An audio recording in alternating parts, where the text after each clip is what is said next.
Il y a beaucoup d'écoliers dans le monde où qui vous regarde, vous verrez partout de la colère. Qu'on reprenne les choses dans l'ordre. Quel ordre donnez-vous aux choses? Dans ce monde sans dessus-dessous, tolérer qu'on assassine la terre? Que l'homme soit fier de tuer un lion, un rhinocéros? Qu'on regroupe de pauvres poulets dans l'insalubrité pour servir de bétail aux consommateurs? Tolérer qu'on surconsomme? Que la planète étouffe sous les déchets? Qu'Andrew Tate exhibe fièrement l'impact carbone de ses 36 voitures? Que l'Australie brûle?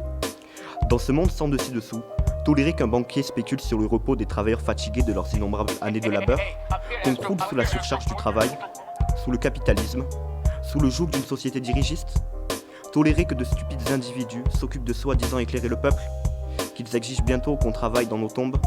Dans ce monde sans dessus-dessous, tolérer les lois anti-avortement aux USA, le patriarcat, qu'une femme puisse être tabassée, une jeune fille violée, empêchée d'avorter, qu'on bafoue le consentement, qu'une femme ne soit pas l'égale d'un homme et qu'on croie l'agresseur plutôt que l'agressé. Dans ce monde sans dessus-dessous, tolérer les guerres, ces abattoirs humains, les effusions de balles, les mains levées sur des pauvres enfants, tolérer que l'État ne sache pas accueillir les réfugiés, tolérer la corruption des médias.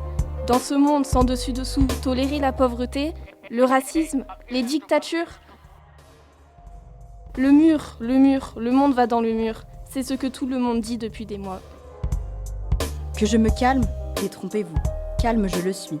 Vous, les politiciens, êtes censés créer des lois qui nous arrangent, alors qu'elles nous détruisent. Vous dites vous préoccuper des jeunes, mais vous ne vous préoccupez que de vous.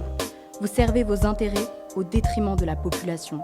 Vous n'êtes qu'égoïsme et mensonges réunis. Tout ce que vous voyez, c'est le profit. Les gens qui crèvent sous vos yeux, ça vous passe au-dessus. Vous prétendez parlementer pour la paix, mais vous servez vos intérêts, votre argent, votre pouvoir. Vous seriez là pour nous aider? Permettez-moi d'en douter. Vous savez ce qu'est la phrase la plus terrifiante de la langue française? Je suis du gouvernement et je suis là pour aider. Vous, les gens qui vous planquez dans l'ombre, avez-vous déjà osé regarder les trottoirs quand vous marchez? Avez-vous déjà osé regarder ces femmes et ces hommes qui dorment par terre?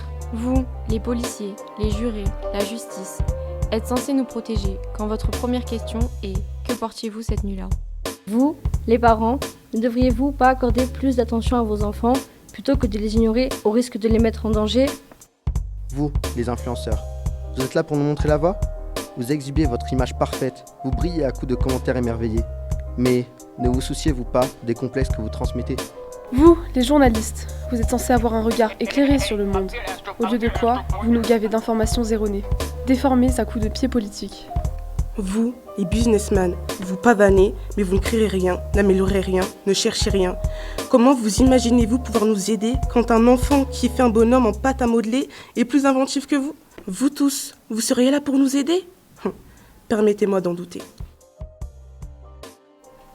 Clyde, vous voulez que je vous dise qui était Clyde? C'était un chien, mon chien. Quand je suis née, il était là. Dans mes moments de doute, il était là. Dans tous mes tourments, c'était ma boussole. Quand j'étais triste, je le serrais dans mes bras. Ils étaient deux, Bonnie et Clyde, comme les deux criminels du gang Barrow. Deux petits voyous, et je les aimais plus que tout.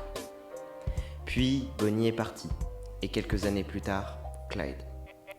Je me souviendrai toujours de leur odeur, de ce sentiment de puissance et de liberté quand j'étais à leur côté. Croyez-nous, les enfants trouvent dans un chien ce qu'ils ne peuvent pas trouver en 1000 hommes.